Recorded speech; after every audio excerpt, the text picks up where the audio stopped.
점점 더 어려워지는 코로나 기간 동안에 이렇게 같이 함께 예배드리게 돼서 하나님의 은혜로 생각합니다. 우리 다 같이 일어서서 인내 찬송 하시면서 주일 오전 예배 시작하도록 하겠습니다.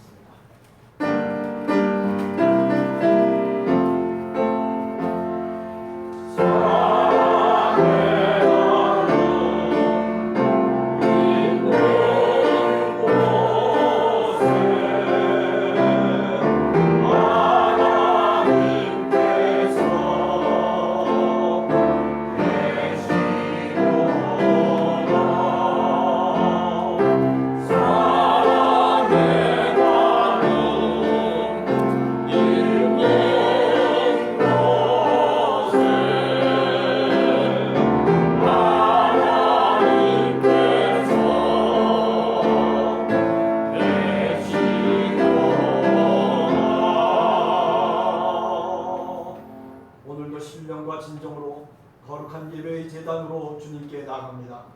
생명의 근원이신 성령께서 함께하시어 신령과 진정으로 예배케 하소서. 아멘. 네, 우리 교동문 같이 읽도록 하겠습니다.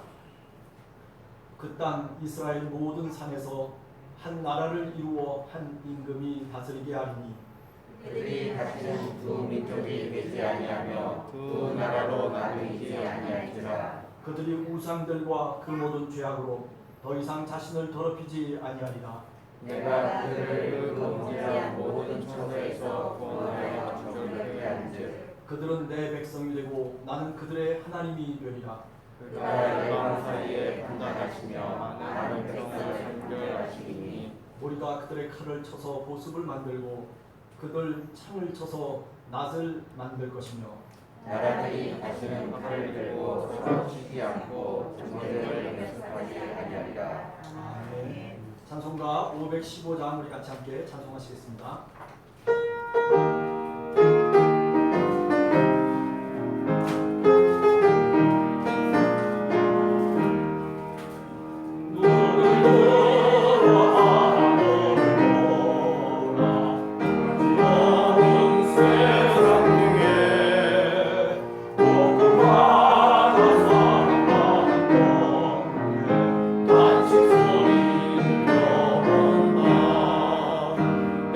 주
이 전능하신 아버지 하나님 천재 창조주를 믿습니다. 나는 그의 유일하신 아들 우리 주 예수 그리스도를 믿습니다. 그는 성령으로 잉태되어 동정녀 마리아에게서 나시고 본디오 빌라도에게 고난을 받아 십자가에 못 박혀 죽으시고 장사된 지 사흘 만에 죽은 자 가운데서 다시 살아나셨으며 하늘에 오르시어 전능하신 아버지 하나님 우편에 앉아 계시다가 거기로부터 살아있는 자와 죽은 자를 심판하러 오십니다. 나는 성령을 믿으며 거룩한 공교회와 성도의 교제와 죄를 용서받는 것과 몸의 부활과 영생을 믿습니다. 아멘. 함께 앉아서 함께하는 사례기도 드리도록 하겠습니다. 지루한 장마와 홍수로 인해서 피해를 입고 힘들어하는 이들에게 위로를 주옵소서. 사랑의 위로 앞에 무너질 수밖에 없는 연약한 우리를 오늘도 말씀으로 주소서. 우리 성도들 모두 하나님의 제자로 세상의 빛과 소금의 역할을 나타내게 하옵소서. 우리의 약함과 어리석음이 십자가의 능력으로 능력과 지혜로 나타나게 하옵소서. 아멘. 용서를 구하는 묵상입니다.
응답송하겠습니다.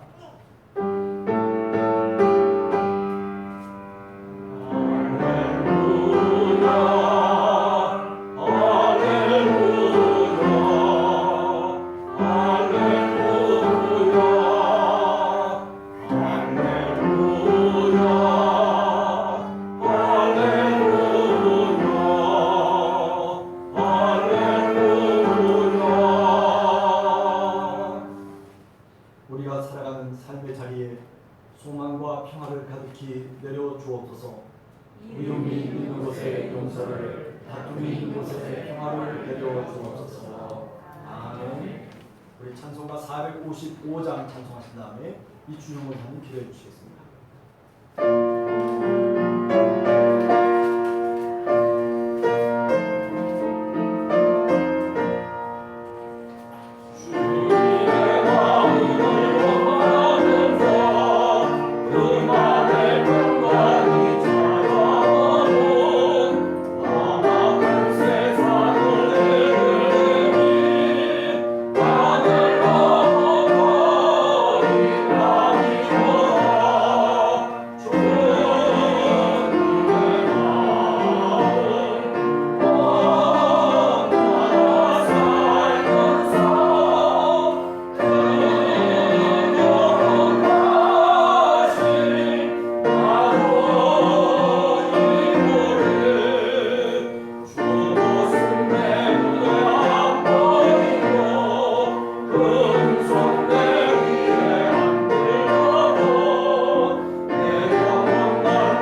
전염병과 긴 장마로 견디기 힘든 시간 속에서도 주님 전에 나올 수 있도록 건강 주시에 감사를 드립니다. 지난 일주일도 세상과 적당히 타협하며 제약으로 더럽혀진 몸과 마음 그대로 나온 저희들을 불쌍히 여기사 주님의 귀한 보혈로 깨끗게 하여 주옵소서. 아버지, 저희들이 입으로만 습관적으로 구하는 용서가 아니라 삶의 순간순간마다 주님의 말씀을 사모하여 늘 묵상하고 실천하는 자녀들에게 인도하여 주옵소서. 저희들의 모습이 주님 닮아가게 하시고 경건한 예배를 통하여 오늘도 힘을 얻고 정직한 성지기로 살게 하옵소서. 말씀 전하실 목사님 영육을 강건케 하시고 가정에 하나님의 은혜가 차고 넘치길 기도합니다. 예배를 위하여 이 모양 저 모양으로 봉사하며 섬기신 성도님들의 가정에 주님이 주시는 평안이 있기를 간절히 원합니다. 이 모든 말씀 예수님의 이름으로 기도드렸습니다.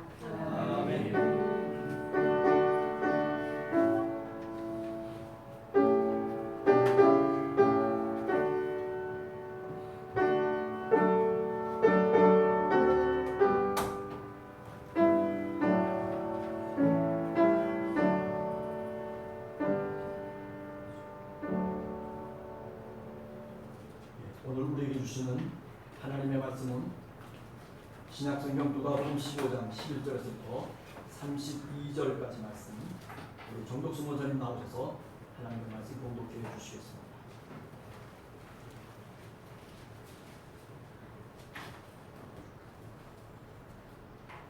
또 이르시되 어떤 사람에게 두 아들이 있는데 그 둘째가 아버지에게 말하되 아버지여 재산 중에서 내게 돌아올 분깃을 내게 주소서 하는지라. 아버지가 그 살림을 각각 나누어 주었더니 그 후 며칠이 안 되어 둘째 아들이 재물을 다 모아가지고 먼 나라에 가 거기서 허랑방탕하여 그 재산을 낭비하더니 다 없앤 후 그 나라에 크게 흉년이 들어 그가 비로소 궁핍한지라. 가서 그 나라 백성 중 한 사람에게 붙여 사니 그가 그를 들러 보내어 돼지를 치게 하였는데 그가 돼지 먹는 쥐 없는 열매로 배를 채우자 하되 주는 자가 없는지라. 이에 스스로 돌이켜 이르되 내 아버지에게는 양식이 풍족한 큰 돈이 얼마나 많은가. 나는 여기서 줄여주는구나. 내가 일어나 아버지께 가서 이르기를 아버지, 내가 하늘과 아버지께 죄를 지었사오니 지금부터는 아버지의 아들이라 일컬음을 감당하지 못하겠나이다. 나를 품꾼의 하나로 보소서 하리라 하고 이에 일어나서 아버지께로 돌아가니라. 아직도 거리가 먼데 아버지가 그를 보고 측은히 여겨 달려가 목을 안고 입을 맞추니 아들이 이르되 아버지, 내가 하늘과 아버지께 죄를 지었사오니 지금부터는 아버지의 아들이라 일컬음을 감당하지 못하겠나이다 하나 아버지는 종들에게 이르되 제일 좋은 옷을 내어다가 입히고 손에 가락지를 끼우고 발에 신을 신기라. 그리고 살찐 송아지를 끌어다가 잡으라. 우리가 먹고 즐기자. 이 내 아들은 죽었다가 다시 살아났으며 내가 잃었다가 다시 얻었노라 하니 그들이 즐거워하더라.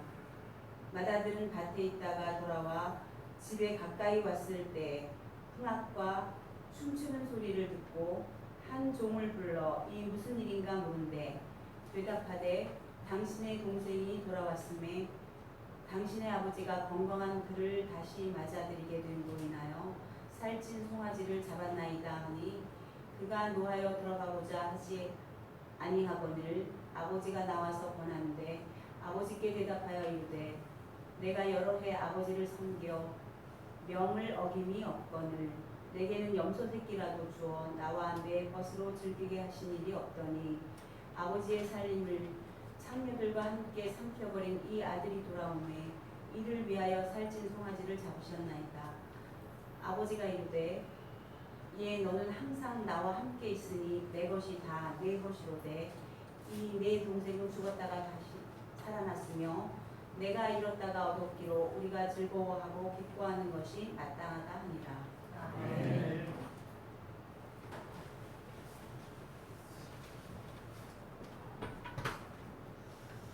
네.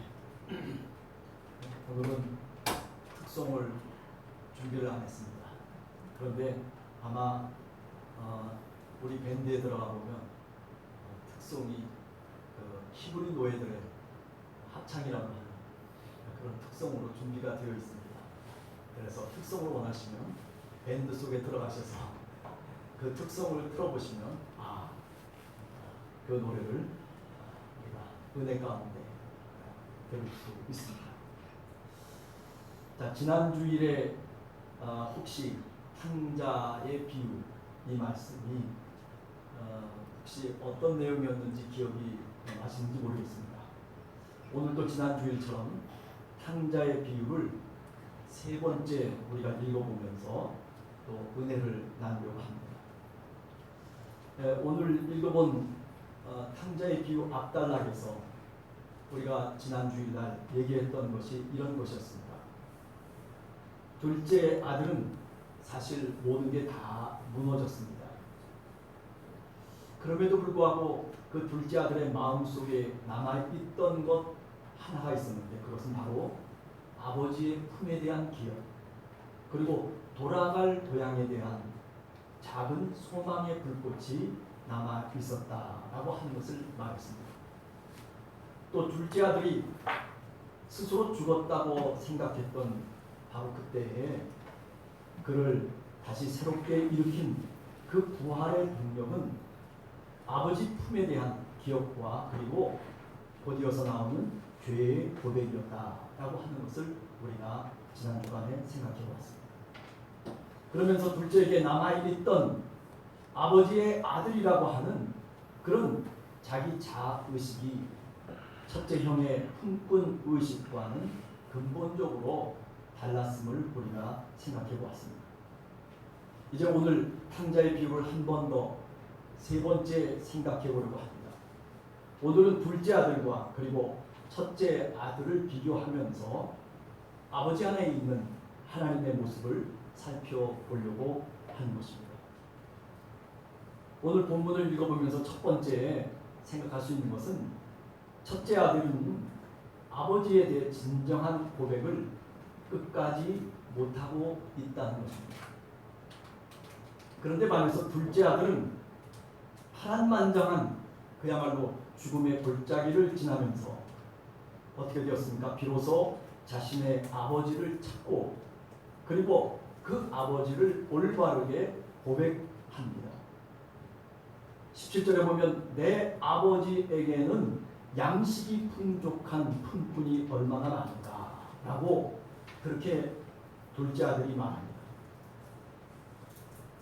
이처럼 내 아버지에 대한 둘째의 고백은 뭐 그 내용이 무엇이냐 그것이 중요한 게 아닙니다. 오늘 본문에서 중요한 것은 이제 둘째 아들이 자신의 아버지를 인격적인 관계로 내 아버지로 깨달았다는 점입니다. 내 아버지. 여러분 기도하는 그 훈련 가운데 그 계속 되풀이하는 그런 기도 훈련이 있습니다. 아버지를 1000번만 불러보십시오 라고 그렇게 훈련하는 기도 훈련이 있는데 한 100번만 부르면 우리 눈에서 눈물이 달기똥같이 그냥 쭉쭉 쏟아집니다. 500번 부르면 그야말로 몸서리칠 정도로 그렇게 눈물이 쏟아집니다. 내 아버지. 얼마 전 아버지의 재산을 받아가지고 허랑방탕하게 생활을 할 때에는 이 둘째가 아버지와 자신이 아무런 관계도 없다고 그렇게 생각했었습니다. 그러나 가장 낮고 천한 바로 그 밑바닥 인생을 그것도 고향이 아니라 타국에 살면서 그는 비로소 고향 땅에 있는 내 아버지를 부르게 되고 그리고 그를 찾게 됩니다. 이렇게 둘째 아들에게 아버지라고 하는 존재는 누구이며 또 어떤 관계인지를 바로 이런 삶의 역경 속에서 모든 것이 다 무너진 그런 시점에서 깨닫게 된다는 것입니다. 둘째 아들은 내 아버지에 대한 믿음과 확신을 바로 그런 과정을 통해서 분명하게 깨닫게 되고 그리고 드러냅니다.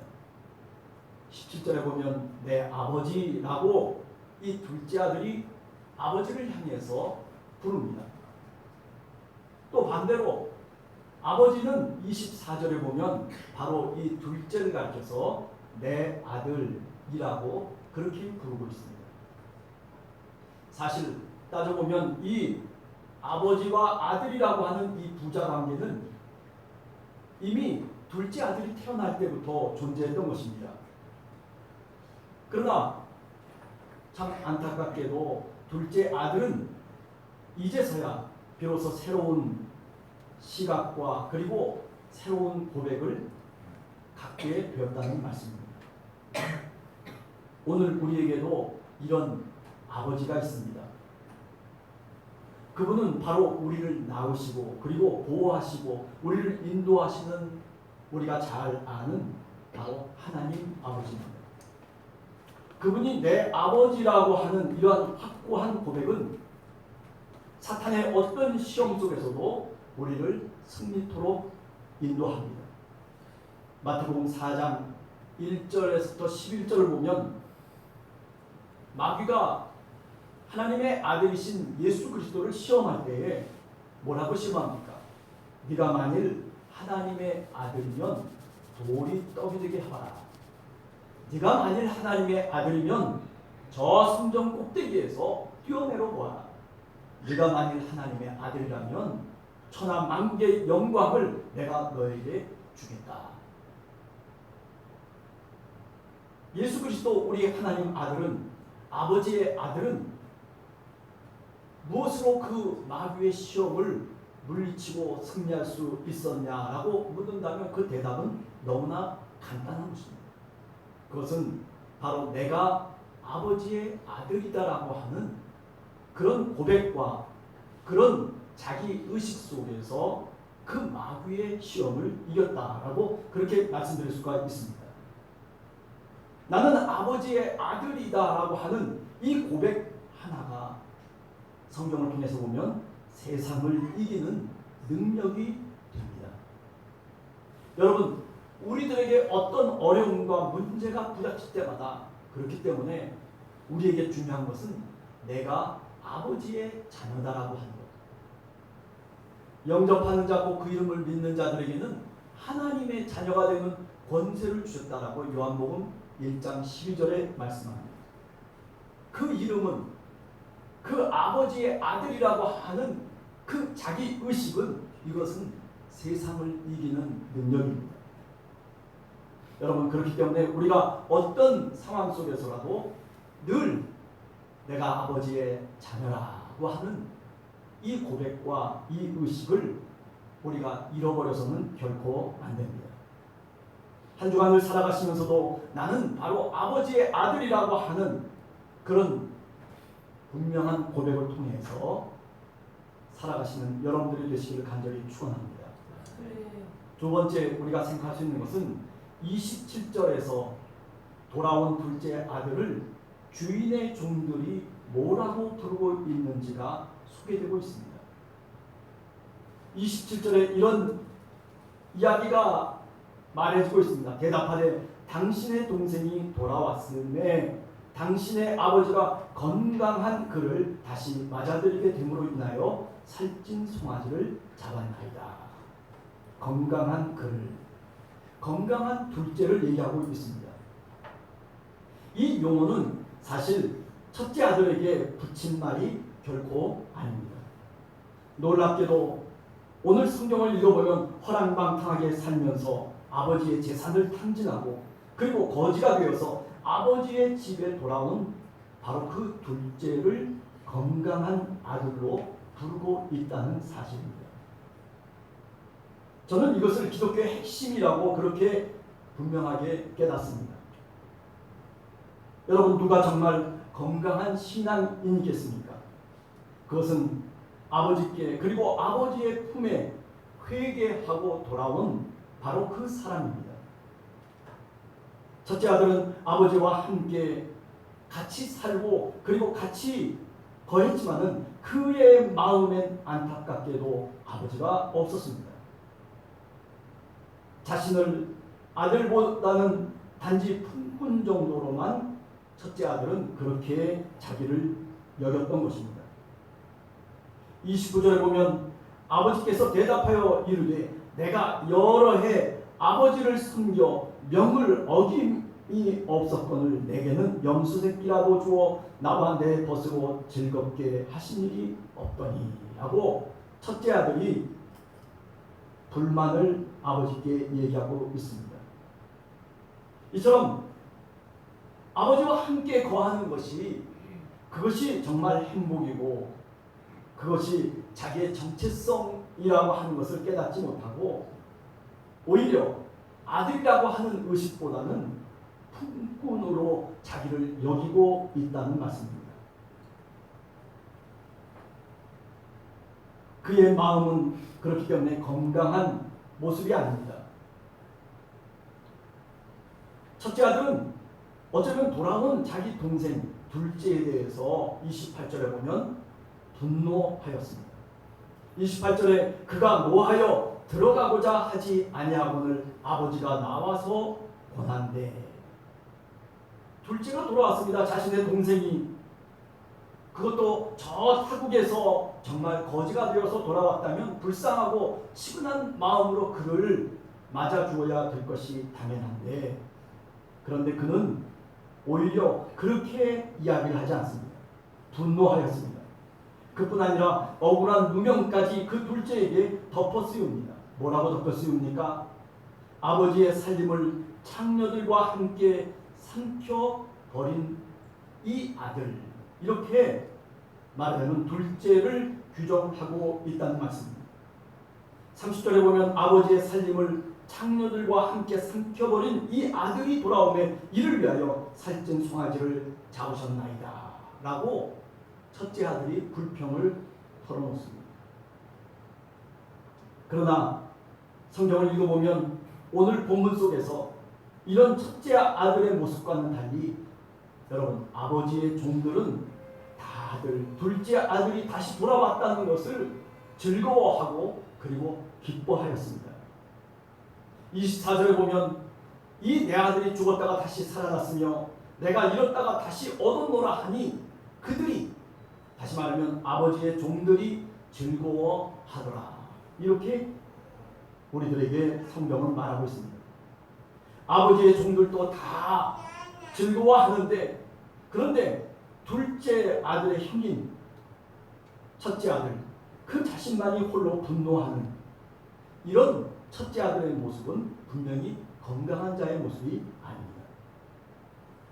그렇다면 왜 둘째 아들을 이렇게 성경 속에서 건강한 자로 말하고 있는가? 그 이유는 역설적으로 말하자면 둘째 아들은 자신의 소유를 다 잃어버렸기 때문입니다.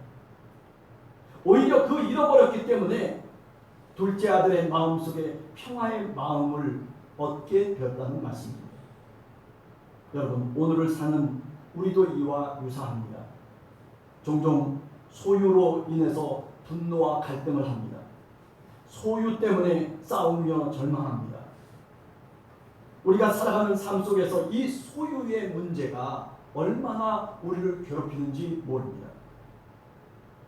그러나 탕자의 비유 속에서 우리가 다시 깨달아야 할 것은 바로 마음이 즐거우려면 평안한 마음을 가지려면 내 소유를 내려놓고 아버지의 것이 다 내 것이라고 하는 이런 종말론적인 소유를 고백해야 합니다. 우리가 잘 알듯이 31절에 아버지가 그 첫째 아들에게 불만을 토로하고 원망하는 그 첫째 아들에게 아버지가 말합니다. 예, 너는 항상 나와 함께 있으니 내 것이 다 네 것이다. 내 것이 다 네 것이라고 그렇게 아버지는 첫째 아들에게 이야기하고 있습니다. 이것이 바로 종말론적인 소유 개념이라고 그렇게 말씀드릴 수가 있습니다. 여러분 그렇습니다. 아버지의 것이 다 내 것이라고 하는 이런 종말론적인 소유를 고백하는 신앙인들만이 건강한 마음을 우리가 다시 회복할 수 있습니다. 우리 주님께서 말씀하셨습니다. 누가복음 9장 23절에 보면 아무든지 나를 따라오려거든 자기를 부인하고 그리고 날마다 제 십자가를 지고 나를 따를 것이니라. 이렇게 말씀했습니다. 십자가를 지고 자기를 부인하고 나를 따르라고 하는 이 예수님의 말씀은 곧 아버지의 것이 다 내 것이기 때문에 내 것을 위해서 또 내 것 때문에 내가 집착하고 그리고 그것 때문에 내가 갈등하고 그것 때문에 내가 힘들어하는 그런 그 마음을 내려놓으라고 하는 그런 주님의 공고인 것입니다. 바라기는 우리 함께하는 교회 성도들 한 사람 한 사람이 이런 신앙 속에서 살아가기를 간절히 소원합니다. 너무 소유라고 하는 것에 집착하다 보면 우리의 마음이 좁아지고 그리고 우리 마음속에 평안이 찾아오지를 못합니다. 한 주간을 살아가면서도 주님의 마음을 되찾고 살아갈 수 있는 여러분과 우리 모두가 되기를 간절히 소원합니다. 세 번째, 저는 28절을 굉장히 중요하게 생각합니다. 그가 노하여 들어가고자 하지 아니하거늘 아버지가 나와서 권한대, 이렇게 말씀합니다. 탕자의 비유에서 가장 중요한 것입니다. 사실 둘째 아들은 육체적으로 아버지의 품을 떠나서 저 밖에서 살았지만 그러나 그는 이 둘째 아들은 자신을 늘 아버지의 아들이라고 그렇게 생각했습니다. 어떻게 본다면 그는 이 둘째 아들은 아버지의 품 안에 있었습니다. 그러나 오늘 본문을 읽어보면 첫째 아들은 달랐습니다. 그는 큰 아들로서 육체적으로는 아버지의 집과 그리고 아버지의 품 안에 있었지만은 그러나 마음으로는 아버지를 떠나서 밖에서 늘 살았습니다. 그러므로 아버지는 모든 게 다 내 것이라고 그렇게 첫째에게 말하고 또 말하지만은 그러나 맏아들은 자기의 소유욕에 의해서 그 아버지의 말을 믿지 못합니다. 자신의 욕망 때문에 아버지의 말이 자신의 귀에 들어오질 않습니다. 성령이 그 마음속에 외치고 있는 소리를 듣지 못합니다. 무엇 때문입니까? 바로 자신의 소유욕 때문입니다. 내 것이 내 것이다.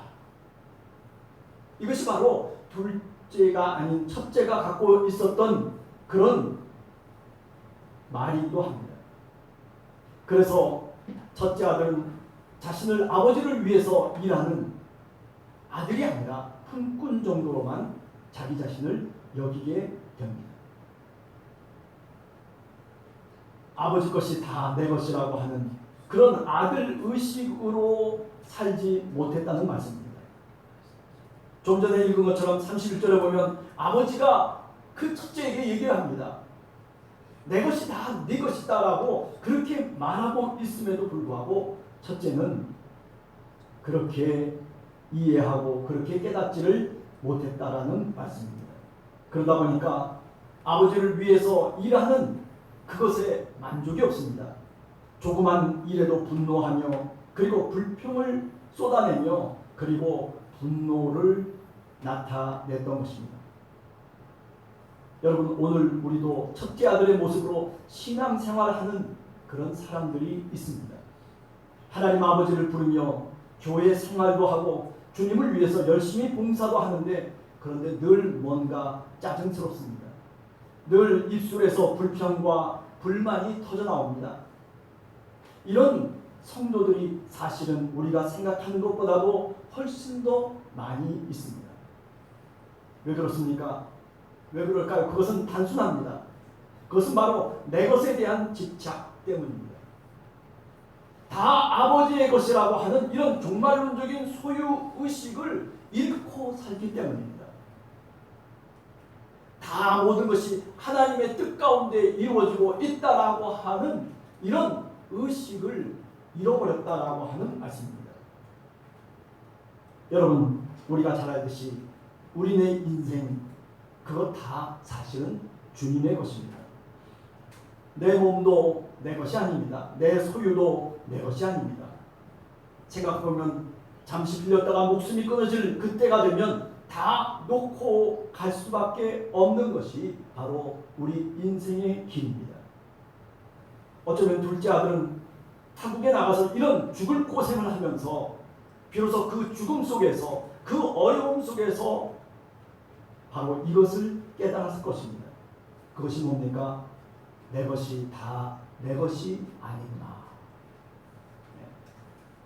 그래요. 우리가 소유하고 우리가 뭔가 붙잡으려고 하는 그 모든 것들이 어찌 보면 종말론적인 입장에서 보면 다 내 것이 아닙니다. 사랑하는 성도 여러분, 그렇기 때문에 오늘 우리 함께하는 교회 성도님들 모두가 이런 진실된 신앙의 본질 속에서 우리가 정말 하나님 아버지께 하나님 아버지 안에 거해야 합니다. 아버지의 품 안에 우리가 거한다라고 하는 것이 그것이 얼마나 우리를 부유하게 만들고 그리고 우리를 살찌게 만드는지 우리는 뭐라고 형용할 수가 없습니다. 그저 내 소유만 내 손에 붙잡을 것만 생각하면서 살아가는 그런 성도들이 아니라 그런 신앙인이 아니라 다 모든 게 아버지의 것이라고 그렇게 나를 내려놓고 그렇게 그 무거운 짐들을 다 벗어놓기 시작하면 그때 비로소 우리들에게 참된 소유가 생기게 되는 줄로 믿습니다. 내 것이 다 내 것이 아니구나. 이 둘째의 깨달음, 이런 고백이 바로 한 주간도 여러분의 고백이 되시기를 간절히 주님의 이름으로 축원합니다. 이런 마음을 갖고 이런 삶을 다시 회복하는 것, 그것이 바로 뭐냐면 죽었다가 다시 살아나는 것. 그것이 바로 뭡니까? 잃었다가 다시 얻는 겁니다. 이런 둘째 아들이 찾았던 이런 놀라운 은혜가 한 주간도 여러분의 삶 속에 또 이런 마음과 고백이 여러분의 삶의 길 가운데 함께 하시기를 간절히 주님의 이름으로 축원합니다. 기도하겠습니다. 하나님 아버지 감사합니다.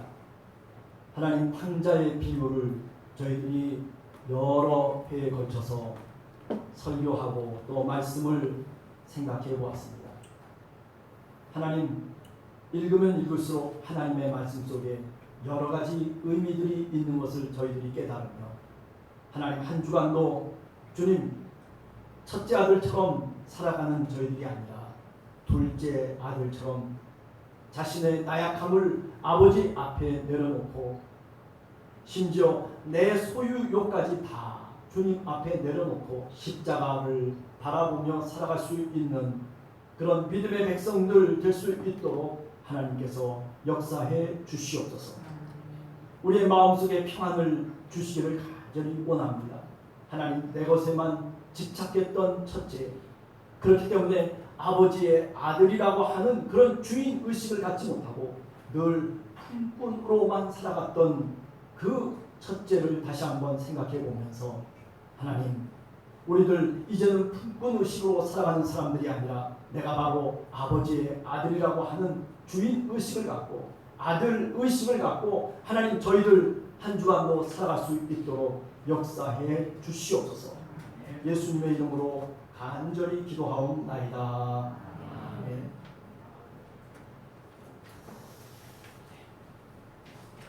네, 교회 소식 알려드리겠습니다. 네, 이게 점점 더 이 코로나 기간 동안에 여러 가지 좀 뭔가 하려고 하면 꼭 이렇게 못하는 일들이 생깁니다. 그래요. 뭐 사랑의 교회라든지 뭐 사랑제일교회인가요? 정광훈 목사라든지 또는 뭐 우리제일교회 그런 교회들 다 사실은 들어가 보면 다 문제가 있는 교회들입니다. 우리제일교회도 손에스던가요? 그 목사가 원래 이단입니다. 그래서 그 예루살렘 교회라고 해서 이천석 목사 계열에 속하는, 그래서 귀신론을 주로 얘기하는 그런 계열에 있는 교회입니다. 뭐 이렇게 보면 참 여러 가지 어려운 일들이 바로 교회라고 하는 간판을 달고서도 교회인데도 교회 아닌 것, 아버지의 품 안에 있다고 얘기하면서도 아버지의 품 밖에 있는 바로 그런 교회들이 아닌가라는 생각을 다시 한번 하게 됩니다. 자, 우리 수요 예배를 밴드를 통해서 드리고 있습니다. 빌립보서 강해를 쭉 하고 있는 가운데 있습니다. 어린이 학생부 모임이 8월 23일 다음 주일 오전 10시에 있게 되겠습니다. 1부 예배는 1, 2구역, 오후 예배는 3, 4구역 나누어서 드리는 것이 원칙으로 생각하시면 되겠습니다. 제가 이제 이렇게 경기도에서 얘기한 거를 이렇게 지침을 보니까 우리 교회식으로만 하면 되는 거예요. 뭐 다른 건 없습니다. 더 많은 건 없고 우리 교회식으로만 하면 되겠습니다. 오늘 점심 간식 봉헌은 우리 정덕순 권사님께서 봉헌해 주셨습니다. 간식 봉헌하실 분들은 봉사부에 연락을 주시면 감사하겠습니다. 우리 8월 30일 날 세네갈에 권주로 김유비 선교사님 입국을 해서 그래서 자가격리 기간이 아마 이번 주로 끝나지 않을까 그렇게 생각이 됩니다. 그러면 같이 함께 선교 보고도 듣고 같이 예배를 마지막 주일날 드리려고 그렇게 생각하고 있습니다. 자, 우리 다 같이 일어서서 408장 찬송함으로 마치도록 하겠습니다. 나의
우리 한 사람 한 사람이 어쩌면 첫째 아들처럼 아버지의 품 안에 있는 것을 행복으로 여기지 못하고 아버지 품 안에서 거하고 있는 것을 만족하지 못하고 오히려 둘째 때문에 오히려 자신의 동생이 돌아왔다는 것 때문에 시기하고 미워하고 그리고 분노하는, 어쩌면 우리는 그런 모습으로 이 땅에서 우리의 삶을 살고 있는지도 모르겠습니다. 사랑의 주님, 그러나 우리에게 주님께서 사랑을 저희들에게 허락해 주시고 아버지의 넓은 가슴으로 그 두 아들을 품어주시는 하나님의 그 크신 사랑을 오늘도 생각해 봅니다. 돌아온 탕자도, 그리고 아버지께 불만을 품고 들어오지 않으려고 하는 그 아들을 붙잡아 다시 집으로 들어오게 만드시는 하나님 아버지, 오늘 그 아버지가 우리의 아버지이시고 그분이 우리를 만드시고 우리를 이끄시고 우리를 보호해 주시는 하나님 아버지인 것을 오늘도 굳게 믿습니다. 사랑의 주님, 한 주간을 살면서 어려운 세상 속에 살아가지만, 분주한 세상 가운데 살아가지만, 그러나 주님의 자녀로 살아갈 수 있도록 도와주시옵소서. 어느 곳에서 무엇을 하든지 나는 아버지의 자녀라고, 나는 아버지의 아들, 나는 아버지의 딸이라고 하는 그런 분명한 고백을 갖고 하나님 살아갈 수 있도록 도와주시옵소서.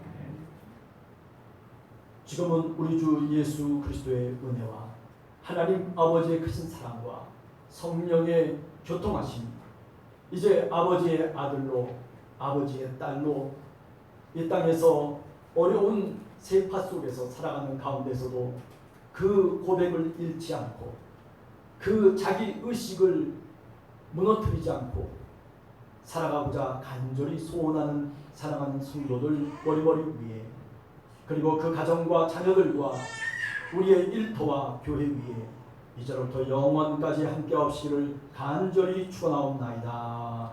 아멘.